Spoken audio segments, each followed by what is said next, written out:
कृपया आप लोग शांति बना के रखें। कृपया सभी स्टूडेंट शांति बना के रखें, जिससे कि ये जो स्कीम्स हैं आपको क्लियर कट समझ में आ सके किस तरीके से।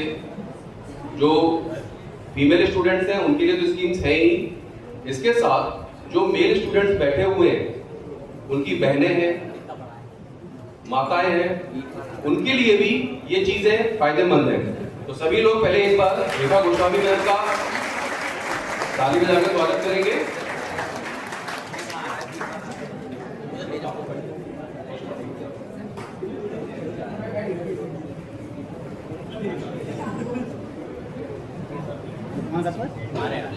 आ रहे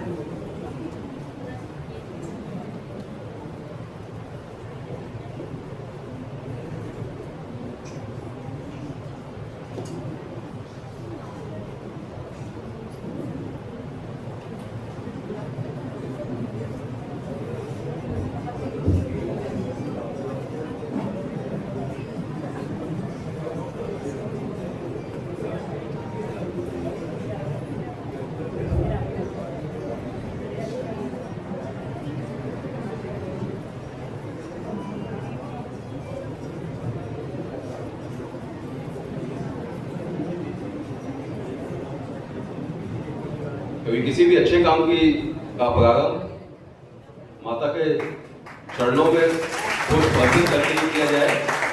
और ये कार्यक्रम महिला सशक्तिकरण के ऊपर है, तो जब तक माता की पूजा नहीं होगी तब तक शक्ति भी हमें कहाँ मिलेगी।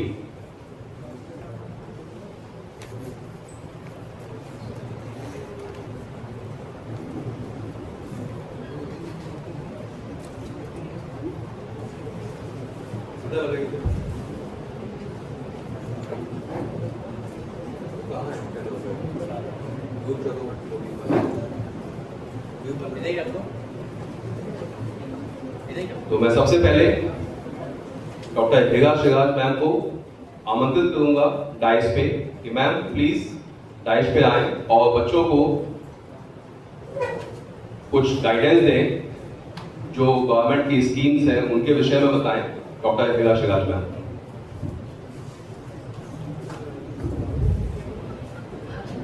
Good morning everyone. आज हम सब यहाँ आपको पता है किस वजह से एकत्रित हुए हैं। We are here to talk about women empowerment. Women empowerment मतलब महिला सशक्तिकरण। जब आप वुमेन एम्पावरमेंट की बात करते हैं तो उसमें सबसे पहले आपके दिमाग में क्या बात आती है? कोई लड़का बताएगा मुझे what do you mean by women empowerment? क्या समझते हैं आप? बोलो बेटा, कोई बोलो, एनी वन ऑफ यू? किसी को कोई आइडिया है इस टॉपिक के बारे में? कोई लड़की बता रहे? मुझे लग रहा है लड़के शर्मा रहे हैं। क्या आप लोग ये वर्ड पहली बार सुन रहे हैं इन 2025? बहुत नॉन इंटरेक्टिव सेशन है ये। चलिए, अगर आप नहीं बताएं तो मैं बताती हूँ आपको। आज के ज़माने में एक महिला एक पुरुष के बराबर है।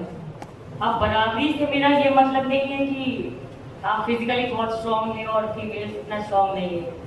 यहाँ मेरा बराबरी से मतलब है आपके इंटेलेक्चुअल दिमाग। बिकॉज जो भी आप कर रहे हैं वो अपने दिमाग से कर रहे हैं। अगर आज आपके साथ कोई फीमेल बैठी है तो वो भी आपके बराबर पढ़ रही है और शायद आपसे ज़्यादा पढ़ रही हो। मैं भी आपकी क्लास की टॉपर कोई फीमेल हूँ, है ना? तो जब आप देखिए, लेबर कहते हैं कि मेल में बहुत पावर है, बहुत ताकत है ना? तो लेबर तो कोई भी काम कर सकता है, सामान उठाना रखना। बट जब आप ऐसी जगह बैठे हैं, एक इंस्टीट्यूट में, एक कॉलेज में, तो यहाँ पे हम दिमाग की बात करेंगे कि आप अपने दिमाग से क्या क्या कंट्रोल कर सकते हैं। बिकॉज बहुत सारी चीज़ें हैं जो आप फिजिकली नहीं कर सकते लेकिन मेंटली कर सकते हैं। तो when we talk about women empowerment, we talk about mental status, कि एक लड़की अपने दिमाग की ताकत से क्या क्या कर सकती है। आज के ज़माने में फीमेल का पढ़ा लिखा होना बहुत ज़रूरी है। और यहाँ पे जितनी भी लड़कियाँ बैठी हैं, मैं बहुत शुक्रिया करूँगी इनके माँ बाप का कि इन्होंने अपनी बेटियों को ये चांस दिया कि वो पढ़ रही हैं। जो जैसे कि आपने सर ने बोला कि कुछ डेमोग्राफिक रीजंस होते हैं कि फीमेल्स का इतना फीमेल को बैक किया जाता है, but what I feel is कि नॉट डेमोग्राफिक, कोई जगह या कोई उससे इतना मैटर नहीं करता। जो ज़्यादा मैटर करता है वो सोशल एंड कल्चरल है। तो ये सोशल चेंजेस कौन लाएगा? हम ही लाएंगे ना, आज की जनरेशन। मेरे ख्याल से आप लोग जेनजी हैं, आज की जनरेशन सोचेगा, आज के लड़के सोचेंगे कि मेरे साथ जो फीमेल बैठी है, मेरे घर में जो मेरी बीवी है या मेरी बहन है, वो मेरे बराबर की है, तब हम ये समाज बदल सकते हैं। क्योंकि जो पुराना ज़माना चला रहा है उसमें फीमेल की कोई वर्थ नहीं है। उस वर्थ को बदलने में खाली फीमेल का इन्वॉल्वमेंट इम्पॉर्टेंट नहीं है, मेल का भी उतना योगदान होना चाहिए। एक आदमी को भी ये समझना, एक लड़की को भी ये समझना ज़रूरी है कि हमारी जो बहनें हैं, हमारी बेटियां हैं और हमारी जो दोस्त हैं, कलीग्स हैं, वो भी हमारे तरह एक इंसान हैं। वो भी वो चीज़ कर सकती हैं जो हम कर सकते हैं और मुझसे ज़्यादा भी कर सकती हैं, और उसमें सपोर्ट आपको ही करना है। क्योंकि समाज खाली फीमेल से नहीं बनता, समाज मेल और फीमेल दोनों से बनता है ना। लड़का और लड़की दोनों का इक्वल योगदान होगा तो समाज बनेगा। अगर हम अपने समाज भारतवर्ष को आगे बढ़ाना चाहते हैं तो हमें gender equality, we are talking about gender equality लाना जरूरी है। जब तक हम ये नहीं समझेंगे कि जो हमारे साथ बैठी फीमेल है वो भी मेरे तरह है, तब तक ये चीज़ चेंज नहीं हो सकती। We can not talk more about women empowerment unless and until आज के यूथ, मेल यूथ इस बात को समझे, उनके दिमागों में ये ना हो कि female are just meant for kitchen work, कि ये लड़की है क्या करेगी, खाना ही तो बनाएगी जाके। नहीं, आप देखिए अपनी मैम को, यहाँ जितनी भी आपकी टीचर्स बैठी हैं, शायद कुछ घर में खाना बनाती होंगी, शायद नहीं भी बनाती होंगी, लेकिन ये आपको पढ़ा रही हैं। अगर ये आपको नहीं पढ़ाएंगी तो आप आगे कैसे बढ़ेंगे?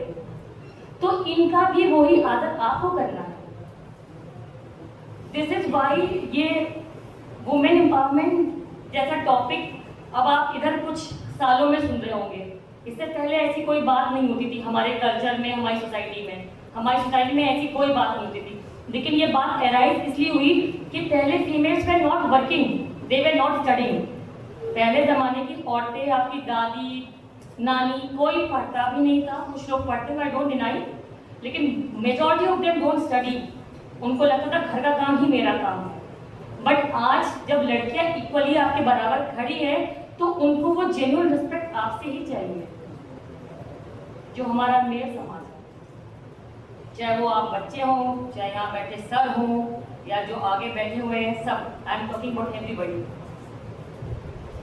तो ये आज जो वुमेन एम्पावरमेंट रखा गया है यहाँ पे, just to educate you all, आपके दिमागों में ये डालने के लिए कि how important it is to respect a women. क्योंकि जो बात रिस्पेक्ट से आती है वो बात प्रेशर में नहीं आ सकती। आप मेरे आप प्रेशराइज नहीं कर सकते किसी फीमेल को कि नहीं you can not go to work. अगर ये लड़की पढ़ रही है, ये पढ़ के डॉक्टर बन रही है, नोबडी कैन से कि नहीं बेटा तुम पढ़ लिया, तुम्हारा शौक तो तुमने कर लिया, लेकिन अब तुम घर बैठो चूल्हा चक्की देखो ना। इस तरीके से आप ही लोग पुल बैक करेंगे उस लड़की को और उस लड़की की ख्वाहिशों के साथ उसके पेरेंट्स की ख्वाहिशों को, और कल को आपकी बेटी। अब अगर हम हेल्थ डिपार्टमेंट में जाएं तो सबसे बड़ा हमारा टॉपिक है बेटी बचाओ बेटी पढ़ाओ। वाई बेटी बचाओ। आप अभी तो you are very much young, but sooner later after you get married एक एज में आपको समझ में आएगा कि जो सोशल हमारा वो है कल्चरल सोशल की हमें बेटा ही चाहिए। पीपल आर रनिंग बिहाइंड, बेटा ही चाहिए। उसके लिए what are they doing? They are killing the female foeticide. You know what is female foeticide? मतलब गर्भ में पता कर लेते हैं कि अगर लड़की है तो उसे मार दो। हमें लड़की नहीं चाहिए, हमें लड़का चाहिए। हमारा खानदान लड़का ही बढ़ाएगा, लड़की नहीं बढ़ा सकती। This is a very wrong thought. ये आपका थॉट प्रोसीजर ही गलत है। अब जाहिर सी बात है आपका थॉट प्रोसीजर नहीं हो सकता। ये थॉट प्रोसीजर आपको इम्बाइब कर दिया गया है आपके फैमिली से। आपकी फैमिली को उनकी family is a generational thing जो अभी तक चली आ रही है। बट कोई चीज़ अगर गलत हो रही थी सोसाइटी में उसको स्टॉप हमें ही करना है। We are here to stop it. आप पढ़ रहे हैं and now we are talking about women empowerment इसलिए बात कर रहे हैं कि जो हमारे समाज की बुराइयां थी उसे हम खत्म करके आगे बेहतर समाज बिल्ड करें। जो हमारे प्रधानमंत्री जी का नारा है कि बेटी बचाओ बेटी पढ़ाओ, ये एराइज ही इस पर्पज से हुआ कि इंडिया में फीमेल फिटिसाइड के चांसेस बहुत ज़्यादा हैं। जैसे ही एक लड़की की शादी होती है, पहले बच्चा लड़की हो गई तो अब लड़का चाहिए, लड़का लड़का लड़का, रनिंग बिहाइंड लड़का। अब मैं आपको एक रेशियो बताती हूँ, जो हेल्दी सेक्सुअल रेशियो है इंडिया में या किसी भी देश में, उसमें female should be more than male. मतलब अगर किसी देश में, किसी स्टेट में फीमेल की संख्या ज़्यादा है मेल से, तो वो एक हेल्दी रेशियो है। बट हम क्या कर रहे हैं, लड़के की चाह में लड़की को मार के रेशियो खराब कर रहे हैं। हमारे यूपी का रेशियो खराब है, but it is not in Kerala. ऐसा केरला में नहीं है। क्यों? क्योंकि हमारी थॉट प्रोसीजर ये है कि लड़का चाहिए। और लड़का चाहिए क्यों? I don't get it. लड़की क्या नहीं कर रही है? मैं भी लड़की हूँ, मैं यहाँ खड़ी हूँ, मैं अपने माँ बाप का नाम रोशन कर रही हूँ, मैं कमा रही हूँ, मैं अपने घर का कर रही हूँ। What's the issue? लड़की क्या नहीं कर सकती है? तो वाई ये थॉट क्यों है कि लड़की नहीं चाहिए? क्यों पता करना है कि पेट में क्या है, उसे मार दो लड़की है तो। And apart from all this, अगर हम स्पिरिचुअल टॉक भी करें तो हम इंसानों के हाथ में तो नहीं है ना किसी को मार देना। अगर भगवान ने हमें कुछ दिया है, क्या हम उसे मार सकते हैं? ये तो हत्या हुई ना, तो फिर गलत हुई। ऊपर जवाब भी है इस बात का। एंड बेटी पढ़ाओ इसलिए इतना इम्पोर्टेंट हुआ क्योंकि जब तक बेटियां पढ़ेगी नहीं तो वो अपने राइट्स के लिए फाइट ही नहीं कर पाएंगी। उनको नॉलेज होना चाहिए कि मेरे क्या राइट्स हैं।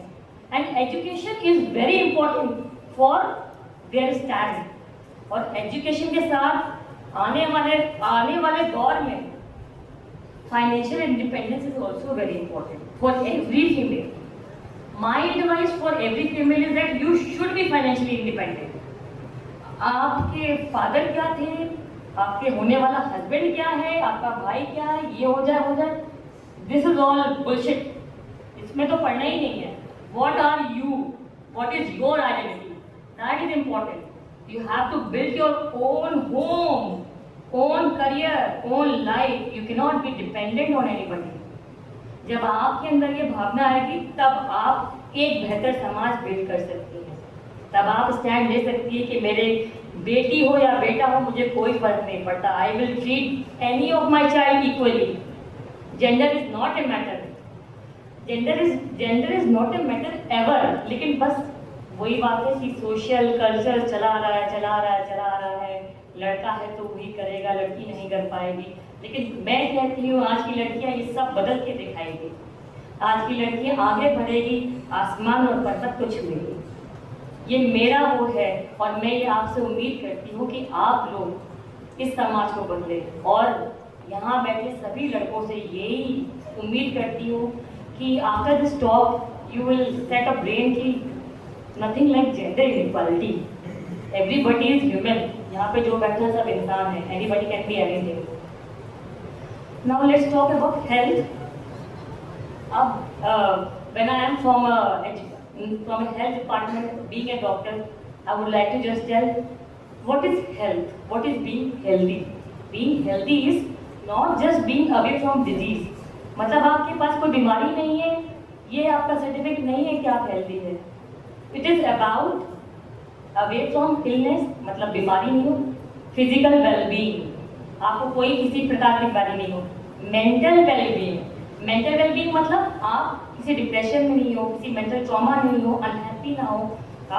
एंड सोशल वेलबींग इज कि आपके फ्रेंड सर्कल क्या है, किस सोसाइटी में बैठ है। जैसे अब ये सोसाइटी आप बिल्ड करेंगे, आने वाली जनरेशन आप सोसाइटी बिल्ड करेंगे। आपके क्या थॉट प्रोसीजर है about women empowerment? There is no debate और no fight between a male and female. Don't think कि हम लड़के हैं तो हम कुछ ज़्यादा तीर मारेंगे। इट्स नथिंग लाइक दैट, है ना। तो ये थॉट प्रोसीजर आपको चेंज करना। तो आपकी जो फ्रेंड सर्कल है, आपकी जो सोसाइटी है, आपका जो मेंटल थॉट है, ये आपके ही हाथ में है। I hear I can just say for one day मैं आज बोल के चली जाऊँगी। And it is all up to you what you gain from my talk. It is up to you. So for being healthy, we just need to be mentally, physically and socially in a well-being status. ठीक है? Society is what you build. जो आपके दोस्त हैं, जो friend हैं, कैसा आपके फीडबैक देते हैं, कैसे आपको आपकी ज़रूरत में सपोर्ट करते हैं, तो एक अच्छी सोसाइटी इज ऑल्सो इम्पोर्टेंट। और सोसाइटी, समाज हम ही बिल्ड करते हैं, हमारी थॉट प्रोसीजर समाज बिल्ड करता है। तो अगर आप एक डॉक्टर के पास आ रहे हैं, it can't be only for कि मुझे बुखार है, मुझे सर्दी है, मुझे खांसी जुकाम है, no, it can not be only for that. You can also come to a doctor for your mental illnesses. And आज के दौर में पहले ज़माने के कंपैरिजन में हो सकता है कि पहले भी मेंटल डिप्रेशन इलनेसेस रहती हो, बट लोग इतना स्पीकअप नहीं करते हैं, आते नहीं। लेकिन आज के ज़माने में फील फ्री, अगर कोई प्रॉब्लम है, take your counsellor, talk to them, talk to the doctor, it's very easy, you can share your problems. बहुत सारे केस मैंने देखे हैं ऐसे कि बच्चे हैं स्कूल्स में, कॉलेजेस में सुसाइड कर ले रहे हैं। क्या? Mental pressure. तो आप अपने दिमाग को इतना प्रेशर में रखना नहीं है कि आप कुछ गलत कदम उठा लें। You have to be very much mentally strong. You are the base of this society, so you have to be very much mentally strong.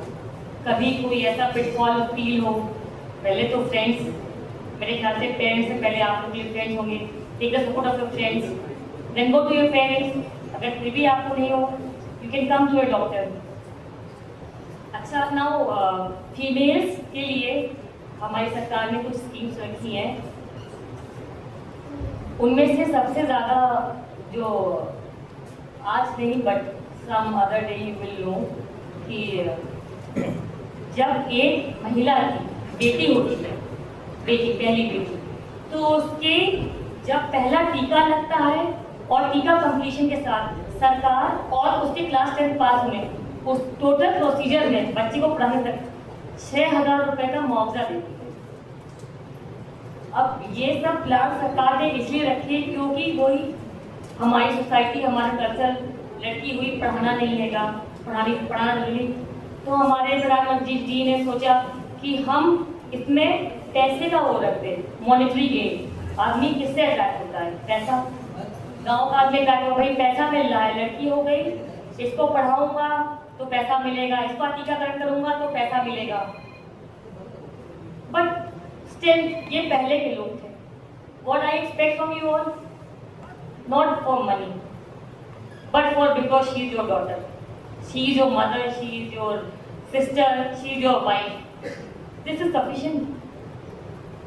Female are not very much physically strong. They will always need a male to be strong, and I hope that you are all there always for them. इसी के साथ मैं ख़त्म करूँगी और उम्मीद रखती हूँ कि आप लोग एक अच्छे समाज का निर्माण करें। Thank you.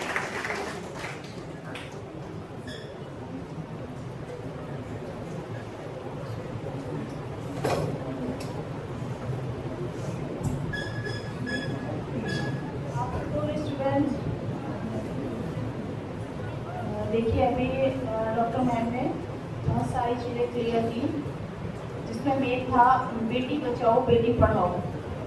एक बार मैं आप सभी से अनुरोध करूँगी कि जो मैं वर्ड अधूरा छोड़ूंगी उसे आप पूरा करोगे, और सिर्फ मौखिक रूप से नहीं, अपनी मानसिकता को लेके। बेटी बचाओ, मुझे आवाज़ नहीं आएगी। बेटी बचाओ, बेटी पढ़ाओ, बेटी बचाओ, बेटी पढ़ाओ, बेटी बचाओ, बेटी पढ़ाओ। अभी मैडम ने Beti Bachao Beti Padhao PC PNDT act के तहत जो आता है, कन्या भ्रूण हत्या, उसको लेके चर्चा की, जेंडर को लेके, समानता को लेके चर्चा की, और लगभग HEW hub for power environment से जितनी भी रिलेटेड है महिला सशक्तिकरण को लेके पॉइंट वाइज हर पॉइंट पर उन्होंने बताया। और लड़कियों के लिए स्कीम्स बहुत हैं, और उसमें ये नहीं है कि हम सिर्फ लड़कियों की स्कीम्स के बारे में बताएंगे, लड़कों की स्कीम्स भी हमारी सरकार द्वारा संचालित की जा रही हैं, उसके बारे में भी जिक्र करेंगे। अभी मैडम ने अपने विभाग की जो स्कीम 6,000 धनराशि का लाभ मिलता है बच्ची को, ऐसे ही हमारे विभाग से वुमेन वेलफेयर डिपार्टमेंट से है कन्या सुमंगला योजना। जरा अपना हाथ ऊपर करें, किस किस को इसके बारे में जानकारी है? आगे जो मैडम बैठी हैं वो भी बता सकती हैं। सर हैं कन्या सुमंगला योजना, पहले माननीय मुख्यमंत्री जी द्वारा उन्हें धनराशि थी 15,000, अब बढ़ा के कर दी गई है 25,000। कौन सी योजना है? कन्या सुमंगला योजना, जिस पर 6 श्रेणियों में लाभ दिया जाता है हमारे विभाग द्वारा।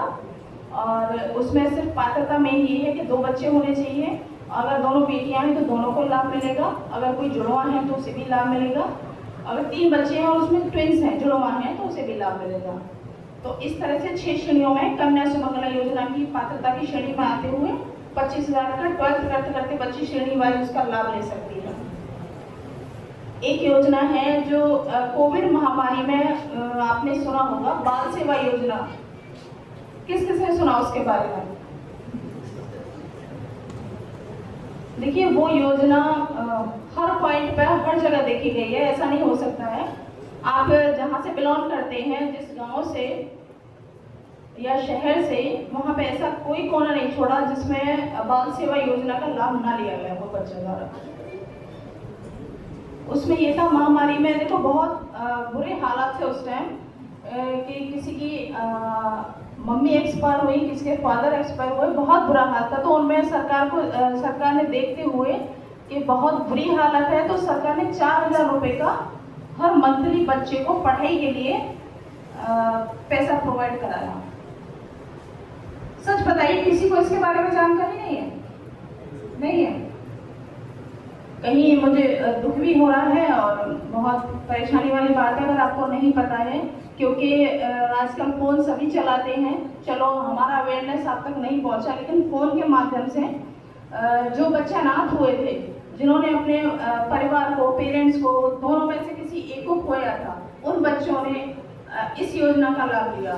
लेकिन जब वो महामारी जाने के बाद तो माननीय मुख्यमंत्री जी ने उस योजना को सामान्य रूप में रख दिया, और आज की डेट में भी जो बच्चे जिनके माता पिता नहीं रहते हैं या एक ना रहे दोनों में से, तो उन्हें भी सरकार द्वारा 2,500 रुपये प्रति माह क्वार्टरली बच्चे को प्रोवाइड कराती है। बाल सेवा योजना सामान्य करके ये मैं आपको बता रही हूँ। देखिए आप छोटे बच्चे नहीं हैं, मेरी एक बार में ही आप बात समझ रहे होगे। आपको ये जो मैंने 2 अभी तक योजना बताई हैं, इसमें से प्लस करके हर बच्चे को 5-5 यहाँ से जाने के बाद जो भी है इसके पात्रता में, उसको बतानी है। कौन सी 2 योजना बताएंगे? कौन कौन सी आप बताओ? हाँ आप बताइए। अब मैं नाम तो नहीं पता। हाँ आपसे ही बात करें, आपसे पीछे वाले। हाँ खड़े हो जाइए। सिर्फ मैं ये देखूंगी आपने मेरी बात को सुना है या नहीं। अगर नहीं सुना है तो मैं भी सीख लूंगी। बताइए, मैंने 2 योजना का नाम बताया जी, दूसरी का नहीं पता। देखिए कन्या सुमंगला लड़कियों के लिए थी, बाल सेवा योजना लड़का लड़की दोनों के लिए थी। चलिए एक की तरफ कोशिश की लेकिन अपनी तरफ नहीं की, ये सबसे बड़े प्रॉब्लम है। चलिए क्लैपिंग कीजिए। एक शाबाशी और एक मूर्खता भी है आपकी। ठीक है बैठ जाओ। एक है स्पॉन्सरशिप योजना, जिसका कोई नहीं है, फुटपाथी बच्चा है, सिर्फ उसका डॉक्यूमेंट्स कलेक्ट करना है, वो भी उसके पास नहीं होगा, बहुत बुरी दशा में है, उसे सरकार द्वारा स्पॉन्सरशिप योजना के माध्यम से 4,000 रुपये की धनराशि प्रोवाइड कराती है। किसी गरीब बच्चे के लिए 4,000 की धनराशि का होना कोई मामूली बात नहीं है। 10-10 रुपए के लिए बच्चे मोहताज रहते हैं, वहाँ 4,000 इसीलिए दिए जाते हैं कि बच्चों का भविष्य बन सके, पढ़ाई कर सके। कौन सी योजना है? स्पॉन्सरशिप योजना। ये सभी योजना हमारे डिपार्टमेंट से हैं। अब मुझे डिपार्टमेंट बताए, मैंने 3-4 बार अपना डिपार्टमेंट बात दिया, कोई भी लड़की खड़े हुए बताए मैं किस डिपार्टमेंट से बात कर रही हूँ।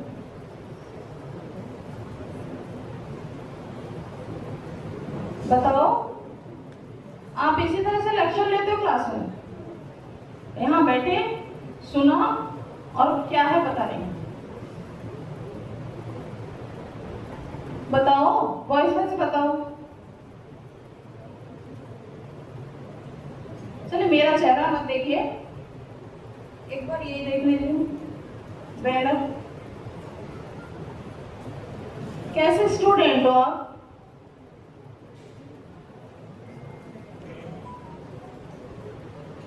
मैं क्या कहूँ? चलिए, महिला कल्याण विभाग, किस विभाग से हूँ? अब भूलोगे तो नहीं? अभी जो मैडम आई थी वो कौन से विभाग से थी? चलिए, तो स्पॉन्सरशिप योजना और निराश्रित विधवा पेंशन योजना, वो तो मुझे लगता है सभी जानते होंगे।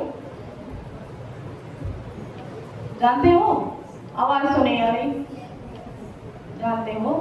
जिनके हस्बैंड एक्सपायर हो जाते हैं उनको ये योजना का लाभ दिया जाता है, वो भी हमारे विभाग से है। एक है दत्तक ग्रहण योजना। कौन सी योजना? दत्तक ग्रहण।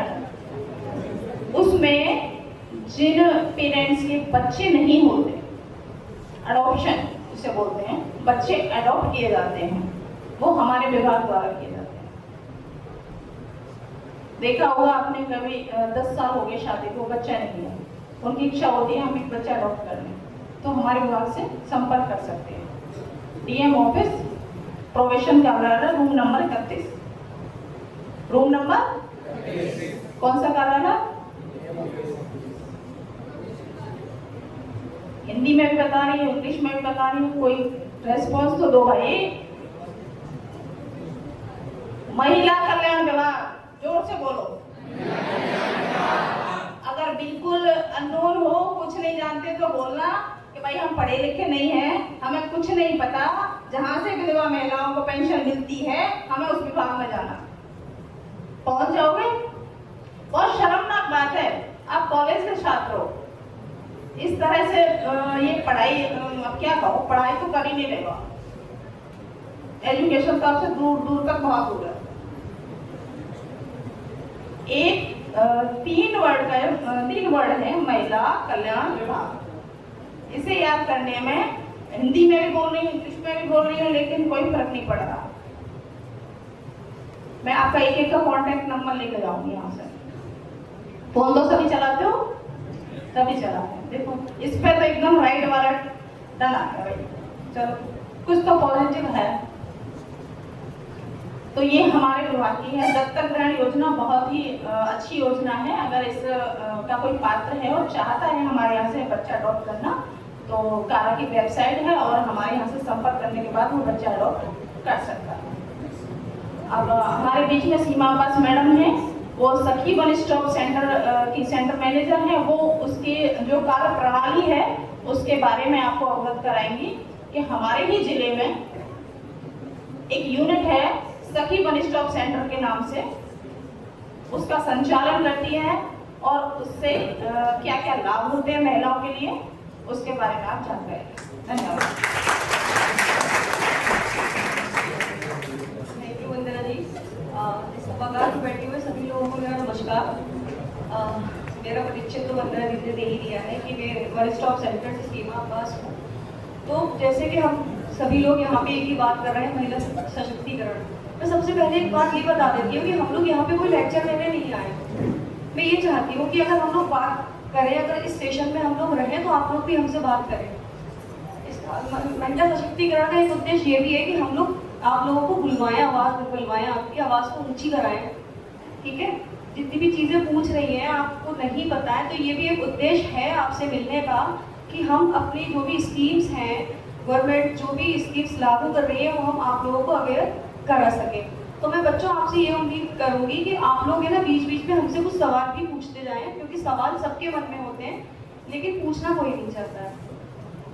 तो मैं आपको सबसे पहले जैसे कि मैं बताया, मैं वन स्टॉप सेंटर देखती हूँ। वन स्टॉप सेंटर के बारे में यहाँ कितने बच्चों को पता है? ये हमारे मैम बैठी हुई हैं, किसी को कुछ अवेयर हो, कोई जानता हो वन स्टॉप सेंटर क्या है, क्यों बनाया गया है वन स्टॉप सेंटर? ठीक है, मुझे लगता है कि शायद नहीं पता है, और ये हमारी भी कहीं ना कहीं कमी रही है कि हम लोग आपसे नहीं जुड़ पाए हैं। बहुत समय के बाद हमें ये मौका मिला है कि हम लोग आपके बीच में आए और बहुत सारी स्कीम्स आपको बताएं। तो वन स्टॉप सेंटर जो है वो ऑल इंडिया स्कीम्स है जो कि महिला और बच्चियों के लिए बनाई गई है। ये ऑल इंडिया स्कीम्स है। इस वन स्टॉप सेंटर को हर स्टेट के हर एक डिस्ट्रिक्ट में एक एक वन स्टॉप सेंटर बनाया गया है जो कि महिला और बालिकाओं के लिए काम करता है, जिसमें संकट से ग्रस्त महिलाओं को हेल्प देने का ये उसका उद्देश्य रहता है कि संकट से ग्रस्त महिलाओं को वो मदद करता है।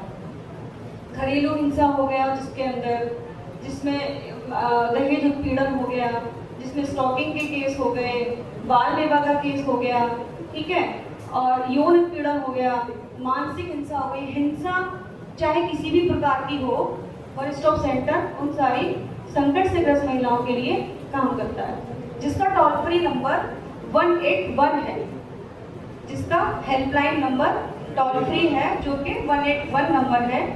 कोई भी समस्या महिलाओं को अगर होती है तो वो 181 नंबर पे कॉल कर सकती है। 181 नंबर जो है वो महिला हेल्पलाइन नंबर है। तो मुझे लगता है कि भले ही बॉयज बैठे हुए हैं, उनके काम का शायद ये नंबर ना हो, लेकिन हमारी बहनें हैं, हमारे नेबर हैं, हमारे फ्रेंड्स हैं, हमारे इतने सारे लोग हैं हमारे परिवार में और हमसे जुड़े हुए हैं, तो उनको शायद कहीं ना कहीं मुझे लगता है कि मदद की ज़रूरत पड़ सकती है। तो वो लोग अपने मतलब 181 पे कॉल करके किसी की हेल्प हम इस तरह से भी कर सकते हैं।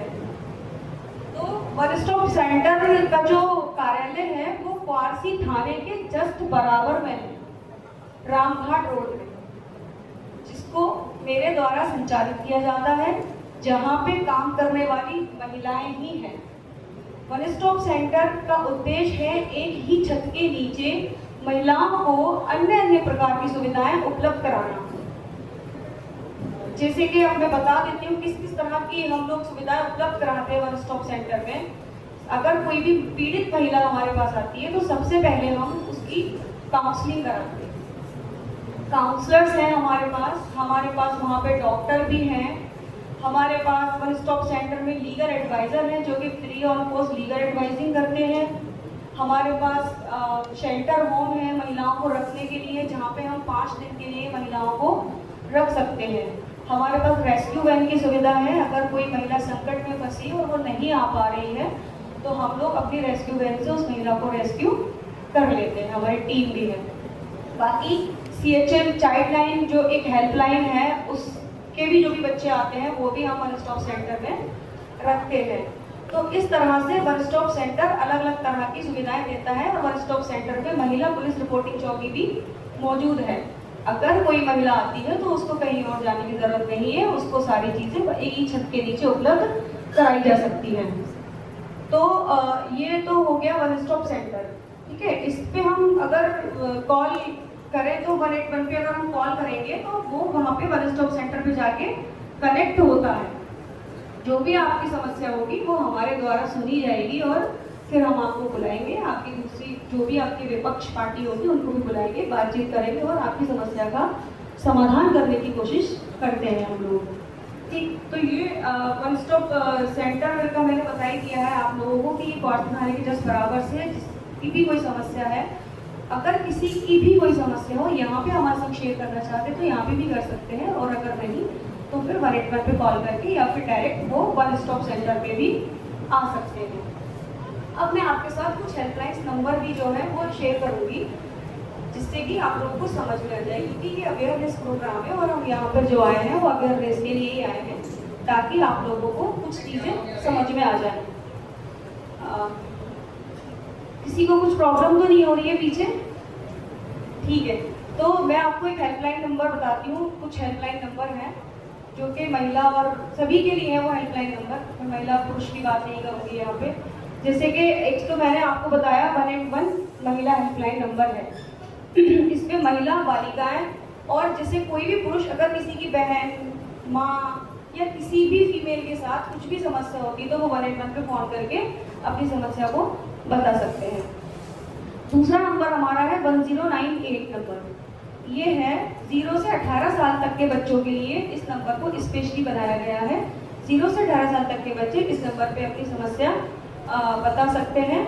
और जैसे कि कोई बच्चा खो गया है, कोई बच्चा कुछ मिल गया है कहीं से, हमें रेलवे स्टेशन पे कुछ बच्चे मिल जाते हैं, बस स्टैंड पे मिल जाते हैं, खो जाते हैं बच्चे। कई बार क्या होता है कि छोटे छोटे बच्चे, जैसे लड़कियां पैदा हो जाती हैं, अभी जैसे कि बराबरी की बात चल रही थी, कन्या भ्रूण हत्या की बात चल रही थी, तो अगर बेटियां पैदा हो जाती हैं तो हमने ऐसे भी केस देखे और अभी भी देखते हैं कि बहुत छोटी छोटी बच्चियों को हम लोग उठाकर लेकर आते हैं सूचना मिलने पे। तो इस तरह की जो शिकायतें होती हैं वो 1098 पे की जाती हैं। बाल विवाह से संबंधित अगर किसी बच्ची का 0 से 18 साल के बीच में, 18 साल से पहले विवाह हो जाता है तो वो बाल विवाह की श्रेणी में आता है, जो कि एक अपराध की श्रेणी में आता है। बाल विवाह करना भी एक कानूनन अपराध है। और हम चाइल्ड लाइन पे इस तरह के बच्चों की जो भी शिकायतें होंगी वो हम दर्ज कराते हैं। दूसरा 121 नंबर है, जो पुलिस हेल्पलाइन नंबर है। इस पे हम पुलिस की मदद लेते हैं 112 नंबर पे। 1090 एक नंबर है, वो भी महिला हेल्पलाइन नंबर है। सबसे पहले महिलाओं के लिए किसी हेल्पलाइन नंबर को बनाया गया था तो वो 1090 को बनाया गया था और इस नंबर को 2010 में लागू किया था। और सबसे पुराना नंबर और सबसे ज़्यादा पॉपुलर नंबर है 1090। ये वुमेन पावर लाइन नंबर है। यहाँ पे भी महिलाओं की समस्या का समाधान फोन के द्वारा किया जाता है। और अब हम एक और नंबर बताते हैं। स्वास्थ्य विभाग के हमारे पास कुछ नंबर है 102, जो कि स्वास्थ्य विभाग के एम्बुलेंस का नंबर है, जिसमें गर्भवती महिलाओं को सरकारी अस्पताल पे लाने और ले जाने का काम करती है एम्बुलेंस। 102 जो एम्बुलेंस है वो सिर्फ गर्भवती महिलाओं के लिए है, वो सरकारी अस्पताल पे ही महिला को लाने और ले जाने का काम करती है। दूसरा 108 नंबर जो है वो भी स्वास्थ्य विभाग के एम्बुलेंस का ही नंबर है। वो जितने भी एक्सीडेंटल केस है, किसी भी अन्य बीमारी के लिए आप 108 पे फ़ोन कर सकते हैं और अपनी समस्या को बता करके उनकी मदद ले सकते हैं। तो ये नंबर जो मैंने आपको बताया है, मुझे लगता है कि किसी एक बंदे को नोट कर लेना चाहिए या हमारी मैम को, जो कि दोबारा से रिपीट क्लासेस में जा करके कर दें हमारी मैम। तो ये तो एक मैंने बताया आप लोगों को वन स्टॉप सेंटर के बारे में और कुछ महिला हेल्पलाइंस नंबर के बारे में। तो मैं बहुत ज़्यादा समय नहीं लेते हुए अपनी गाड़ी को यहीं पे विराम देती हूँ। Thank you.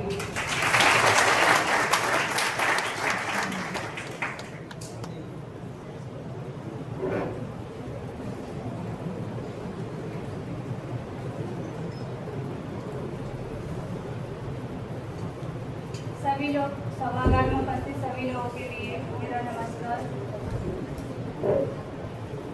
और जितने भी यहाँ छात्र एवं छात्राएं मैम की बातों को सुनने के, मैम ने सारी हेल्पलाइन नंबर और सभी जानकारी जो भी योजनाएं चल रही हैं आप सब तक पहुँचाएं योजनाएं।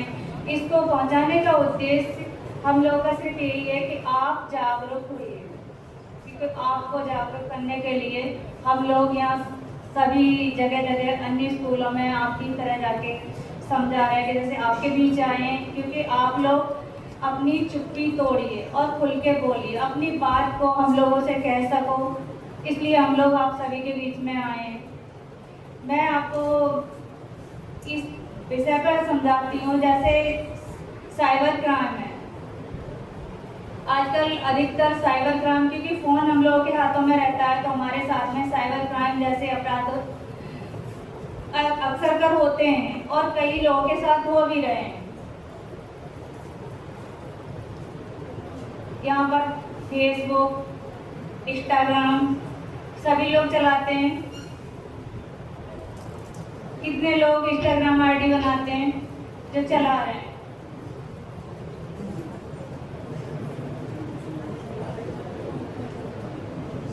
लेकिन बट यहाँ चलाते सभी हैं।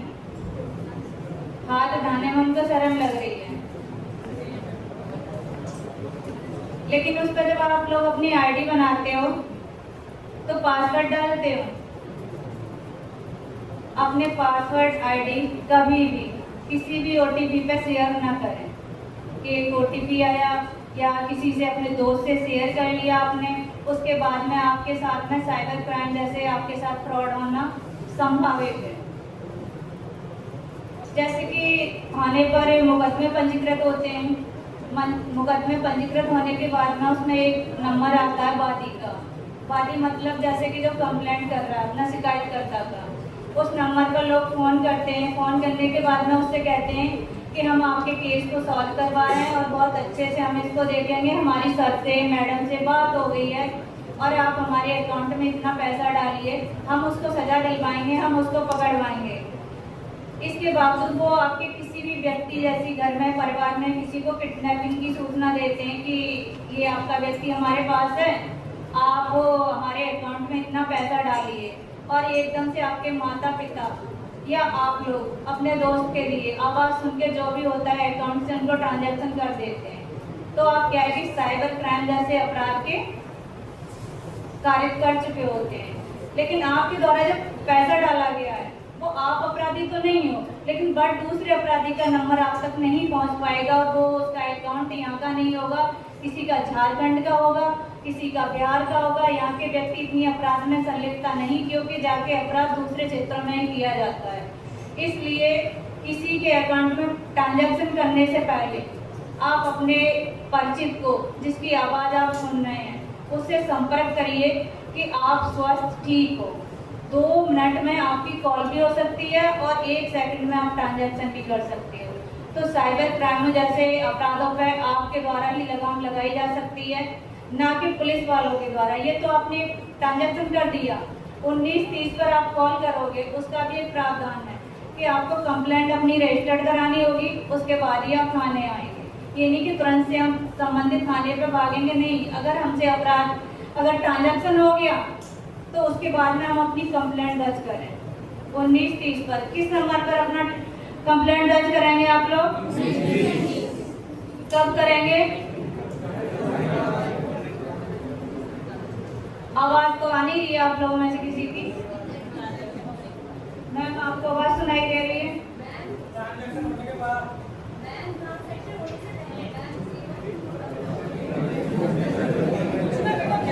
बोलो, आप बोलो।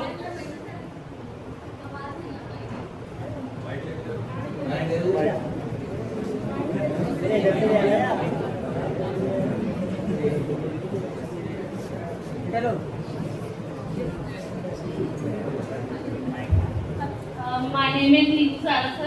जैसा कि मैम ने बताया था कि वन स्टॉप सेंटर, मैम आप बता दो कि वन स्टॉप सेंटर कब से और ये कब से खुला है हर डिस्ट्रिक्ट में? कितनी ईयर हो गई है मतलब इसे चलते हुए?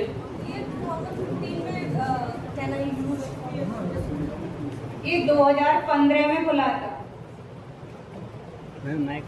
Okay ma'am. फिर जैसे कि हर स्टेट में ये सेंटर खुला है और सबको, हर लड़की को, हर गर्ल को, सबको इसके बारे में नॉलेज भी है, फिर भी इतने क्राइम हो रहे हैं, हर स्टेट में क्राइम हो रहे हैं, हर डिस्ट्रिक्ट में क्राइम हो रहे हैं, ये हेल्पलाइन नंबर यूज भी करते हैं। तो आप बता सकते हैं कि ये क्राइम क्यों नहीं रुक रहे हैं हर स्टेट में? जैसे कि आपने कहा 2015 से चल रहा है, तो ये रुक जाना चाहिए ना? तो ये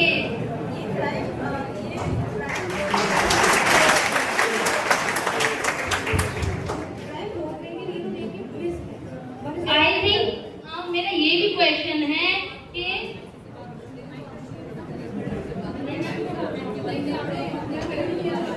तो ये प्रॉब्लम है कि बच्चे, जैसे कि जो भी गर्ल्स हैं वो बहुत अवेयर हैं, बट जो सिस्टम में आई थिंक प्रॉब्लम है। जैसे आपका सिस्टम है बहुत, ये वन डॉट है, बट कॉन्स्टेंटली क्राइम हो रहे हैं। तो मैम ये क्वेश्चन है मेरा। मैं बताना चाहूँगी, वन स्टॉप सेंटर पर 5 दिन के लिए जो क्राइम से पीड़ित लड़कियां होती हैं, पीड़िता, जैसे कि कोई बच्ची चली गई, लड़की जो चली जाती है ना, उसको हम 5 दिन हम पुलिस वाले वन स्टॉप सेंटर पर उसके बयान अंकित कराने के लिए, उसका मेडिकल प्रॉपर कराने के लिए स्टे देते हैं। अगर कोई महिला या कोई लड़की पीड़ित है, 1 मिनट पहले हम मेरी बात सुने, अगर कोई लड़की या महिला पीड़ित है और उसके लिए कहीं भी रहने के लिए स्थान नहीं है और घर भी काफ़ी दूर है, तो हम ले जाके पुलिस थाना कोई अपने पास नहीं रखता, उसको 5 दिन के लिए स्टे वन स्टॉप सेंटर पर कराया जाता है। मैम एक मिनट, जैसे कि अभी किसी लड़की के साथ क्राइम हुआ है, रेप हो गया है, तो वो तो वहीं पे डेड हो जाती है, उसके बाद आप उसको 5 दिन तक रखोगे, मतलब उसको डेड बॉडी थोड़ी नहीं रखी जाती बेटा। मैडम वहाँ तक तो कब तक पहुँच ही नहीं पाते, वो हो जाता है। मैडम, तो भी मेरा ये कहने का मतलब जैसे किसी के साथ रेप हुआ है, रेप की कंप्लेंट तो संबंधित मैं थाने, का वन स्टॉप सेंटर कहाँ तक पहुँच पाता है? रेप की सूचना संबंधित थाने पर दी जाती है। बेटा सुनो बेटा, रेप के केस मैं करती हूँ। जो भी रेप होता है ना, रेप होने के बाद पीड़िता मेरे पास आती है, मैं उसका परीक्षण करती हूँ और एक दिन में आपकी जब इतनी बात रेप की हो रही तो मैं बताऊँ, एक दिन में आप महिला थाना से भी भेजती हैं, अलीगढ़ के जितने भी केस होते हैं रेप के सब मैं करती हूँ। एक दिन में कम से कम 15 केस आते हैं, 10 से 15, और जिसमें मैं बहुत क्लियर आप लोग को इसलिए बता रही हूँ, ये बहुत जरूरी है, फीमेल प्रॉब्लम में की बात बहुत जरूरी है। ये जो 10 से 15 केस मैं पर डे कर रही हूँ, इसमें पूरे महीने 2 महीने साल में केवल 1 या 2 केस वाकई रेप केस होता है। बाकी केस मैं बता रही हूँ क्या करती हूँ मैं। व्हाट इज हैपनिंग कि लड़का लड़की girlfriend boyfriend very common, staying together, having physical relation, okay. अब जब आप ये फिजिकल रिलेशन अपने कंसेंट के साथ कर रहे हैं, एट ए मोमेंट अगर एक लड़का वापस बैक कर जाता है, नहीं, let me tell you, I am doing this and every day I am doing 15 cases and all of them are fake.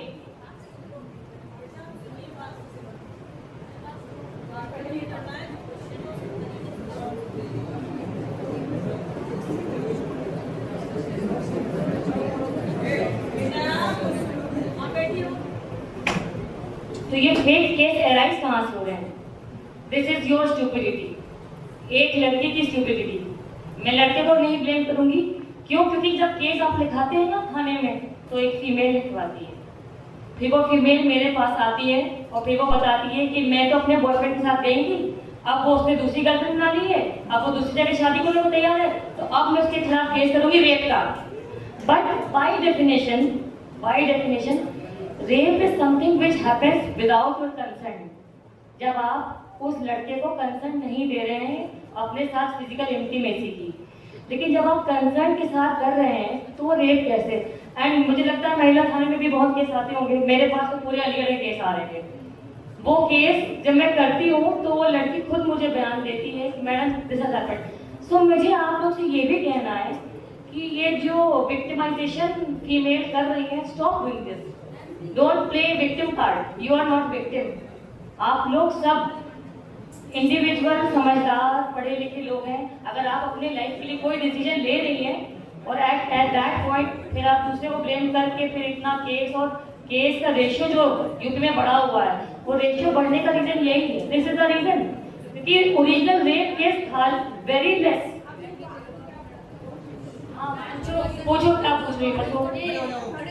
ये क्वेश्चन पूछना चाहती हूँ, ठीक है, ये तो गर्ल्स बॉयज का हो गया, बट ऐसे केसेस हो रहे हैं जैसे कि 40 इयर्स के मेंस हो गए, above 40 ईयर, above 60 ईयर, वो मैंने क्या है नहीं है ना ma'am, 60 year post menopausal female, 60 year post menopausal female से भी की है मैंने। मैम वो रिलेशन में नहीं है और मैम वो फोर्सफुली है। And the second point is कि मैम उसमें तुम्हें लड़कियों का कुछ वो नहीं है ना जो फोर्सफुली होगा, जैसे 14 इयर्स के बॉयज, 14 इयर्स के मैन है, 16 इयर्स के मैन है।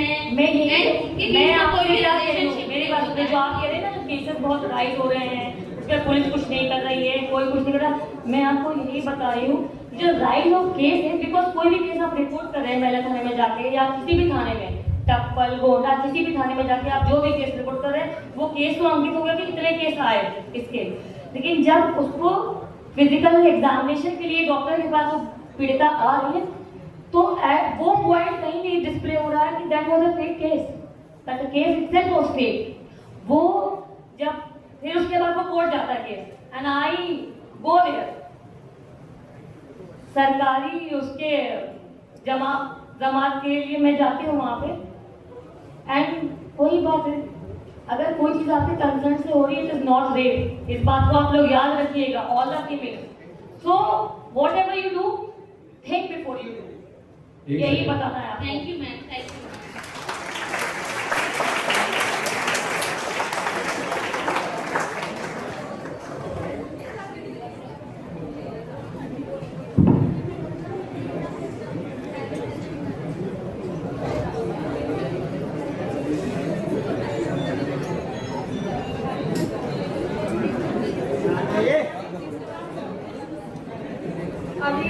अभी एक महिला थाने पर मुकदमा पंजीकृत हुआ था 68 2025 में। अभी इसमें क्या हुआ था कि बच्ची थी, घटना वाले दिन, जैसे कि मैडम ने अभी रेप केस के बारे में बताया था, बच्ची घटना वाले दिन 10/4/2025 को मात्र 12 दिन की नाबालिग थी। कितने दिन की नाबालिग थी? 12 दिन की। और उसके माता पिता ने शादी उसकी 2023 में करी थी। 2023 में शादी की थी। उसके बाद में उसकी सगाई करी एक और लड़के के साथ। तीसरी शादी करी 2024 में। चौथी जगह मर्चेंट नेवी का लड़का था, उसके साथ में अपनी बेटी को भेज दिया, जबकि बच्ची 4 लोगों के साथ रह चुकी है और बच्ची है नाबालिग। उस बच्ची ने जब मेडिकल हुआ, जाके मैडम के सामने बयान दिया अपना कि मेरे साथ में बलात्कार हुआ। 376D का मुकदमा पंजीकृत हुआ, जिसकी इन्वेस्टिगेशन की मैंने। ऐसा केस होता है। जब उसकी इन्वेस्टिगेशन होने के 61-64, क्या वो लड़की सही थी? क्या उसके माता पिता सही थे? नहीं थे ना। उसके माता पिता 26/8/2025 से माननीय न्यायालय में उनको पेश किया गया, जिला कारागार में निरुद्ध है। इससे पहले उनके खिलाफ जयपुर में भी मुकदमा लिखा गया। वहां से वो लड़की पूरा जेवरात लेके 7वें दिन फरार हो गई। लुटेरी दुल्हन का मुकदमा लिखा है। तो पुलिस के पास इतना टाइम है कि आप क्राइम करिए और जमीन में जहां भी जा सको, जमीन में, समुद्र में, जहां भी जा सको, वहां से ले आएगी। क्या लड़का ही कसूरवार होता है?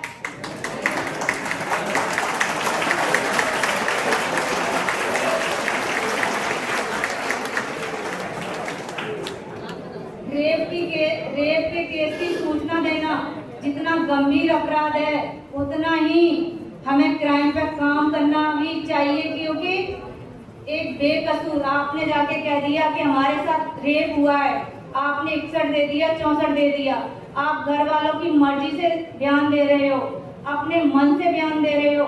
लेकिन इन्वेस्टिगेशन करने वाले को भी ये पारदर्शिता रखनी चाहिए कि जो 376 में जेल जा रहा है वो बेकसूर जा रहा है या कसूरवार।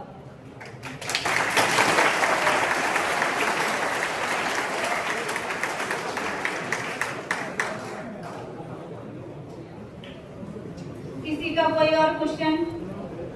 बोलो।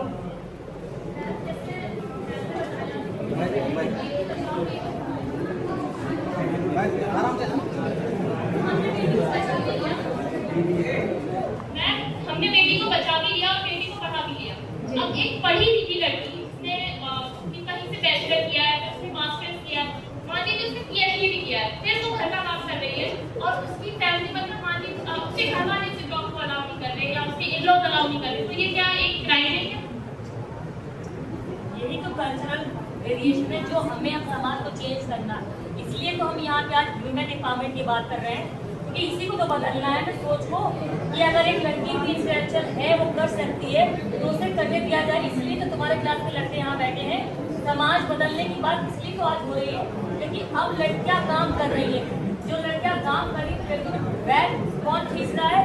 समाज के लड़के और पुराने जमाने की औरतें, जो उनकी माताएं, उसी को चेंज करने के लिए तो आज लड़की यहाँ बैठे। उसी के लिए तो आज वुमेन एम्पावरमेंट की बात हो रही है कि कल जब ये लड़की कुछ बन जाती है, कहीं जॉब करना चाहती है, तो ये लड़के तुम्हें सपोर्ट करें, तुम्हें ड्रैग बैक ना करें। इसीलिए इस बात पे बात हो रही है, चर्चा ये इसीलिए हो रही, इसलिए तो आपका ब्रेन को वॉश या ब्रेन को आप इंजेक्ट करें नई और न्यू चीज़ों से कि अब हमें समाज बदलना है। वो जो पहले था कि लड़की है पढ़े ना पढ़े कुछ करे घर में चूल्हा चक्की करना है, इस चीज़ को हमें ही तो बदलना है। इसको पुलिस नहीं बदलने आ पाई, ना इसे डॉक्टर बदलने।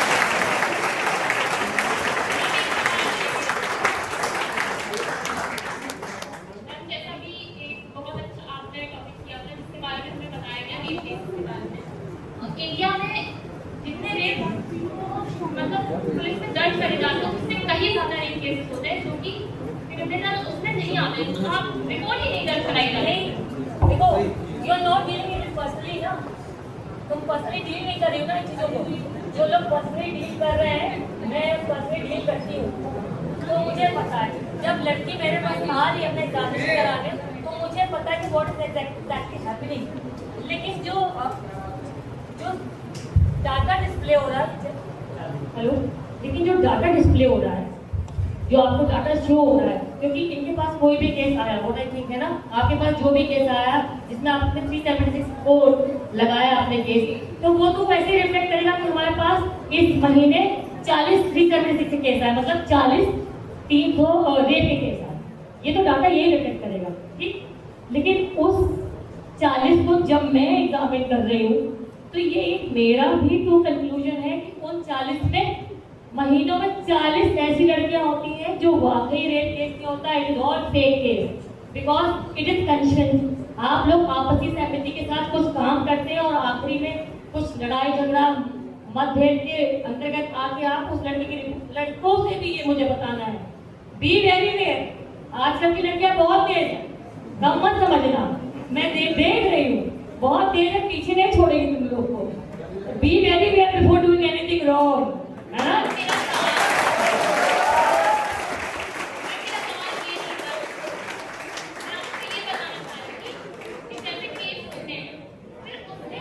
देखो कुछ केस बिल्कुल डेफिनेटली होते हैं, आई डोंट डिनाई, बिल्कुल बिल्कुल तुम्हारी बात सही है कि कुछ केस होते हैं और बहुत ब्रूटल केस होते हैं कि बहुत ज़्यादा इंजरी होती है, छोटी छोटी लड़कियों को देखकर मैंने सीवियरली इंजर्ड।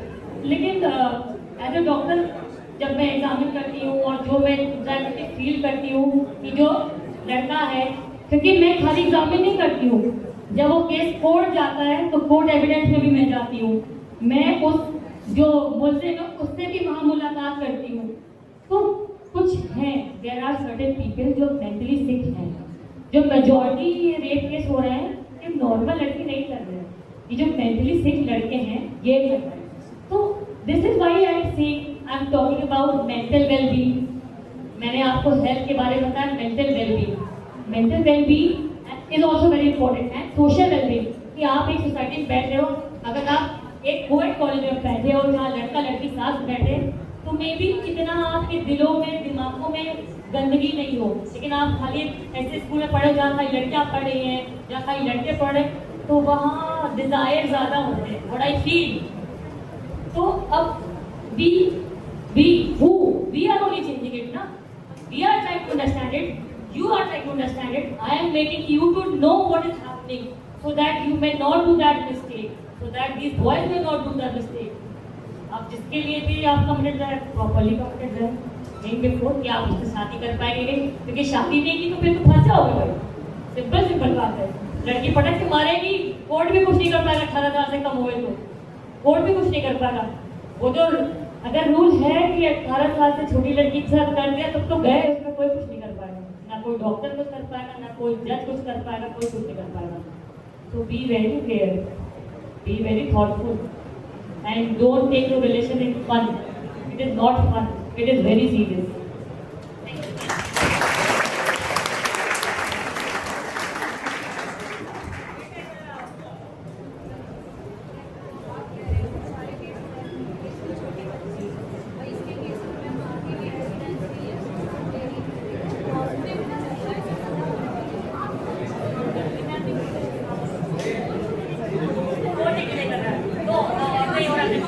वो टाइम खत्म हो गया, अब कोर्ट नहीं कर रहा।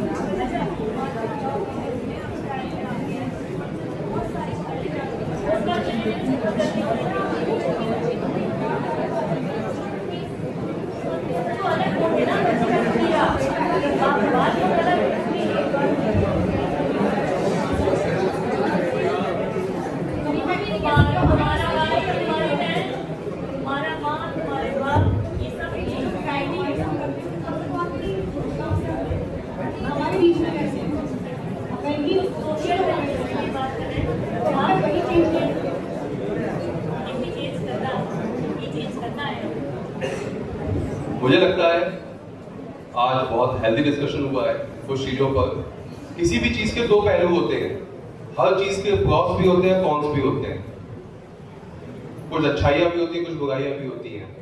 ये जितनी भी फैसिलिटीज बनाई गई हैं, चाहे वो लॉ है या मेडिकल फैसिलिटीज है, दीज आर द फैसिलिटीज, ये सुविधाएं हैं। जैसे कभी आप बीमार पड़ते हैं, बीमार पड़ने के बाद अस्पताल जाते हैं, दवा लेते हैं, आप सही हो जाते हैं। इसका मतलब ये नहीं कि अस्पताल बंद कर दिए जाए, अस्पताल तब भी खुला रहता है, क्योंकि दूसरा व्यक्ति अगर बीमार होगा तो उसको दवा मिल सके। इसी तरीके से ये जो कानून है, ऐसा नहीं है कि सिर्फ एक बार आपको न्याय मिल गया और कानून कंप्लीट हो गया। कानून सिर्फ इसीलिए बनाया गया है कि ये आपको फैसिलिटी प्रोवाइड करा सके। दूसरा, एक रामायण में भी है कि भय बिन होत न प्रीति। जो लास्ट चौपाई है, जहां रामचंद्र जी जब समुद्र से बार बार आग्रह करते हैं कि आप रास्ता दीजिए, समुद्र रास्ता नहीं देता है, तो वहां पर जब उन्होंने बाण चढ़ाया था अपनी प्रत्यंचा पर, तो भय बिन होत न प्रीति। तो वो चीज, ये जो कानून है, इनका पर्पस सिर्फ ये है कि आप इस तरह की कोई भी घटना करेंगे तो आपको इस तरीके की सजा मिलेगी। तो ये कानून इसलिए बनाए जाते हैं, इनका पर्पस ये नहीं है कि आपको सजा देनी ही देनी है, इनका पर्पस है कि समाज में एक सुधार हो सके। और जो अभी लास्ट में गुड़िया ने भी बात पूछी, ये समाज का ताना बाना है, और इस समाज के ताने बाने को, इस सिस्टम को ठीक करना है। इस सिस्टम को ठीक करने के लिए ही ये फैसिलिटीज डेवलप की गई हैं। कोई भी चीज एक दिन में नहीं बन जाती, सरसों कभी हथेली में नहीं जमती, रोम का निर्माण एक दिन में नहीं हुआ था। तो ये जो फैसिलिटीज दी गई हैं, ये जो कानून बनाए गए हैं, इनका पर्पस ही ये है कि समाज का ताना बाना ठीक हो सके। तो इसी के साथ यहाँ पर जितने भी डिग्निटरीज बैठे हुए हैं, उन सभी का तहे दिल से बहुत बहुत धन्यवाद, जिन्होंने हमारे स्टूडेंट को गाइड किया। और सभी को मैं यहाँ से फिर से बहुत बहुत धन्यवाद देता हूँ, और उम्मीद करता हूँ कि आगे भी हमारे स्टूडेंट्स को आप गाइड करते रहेंगे। Thank you everyone.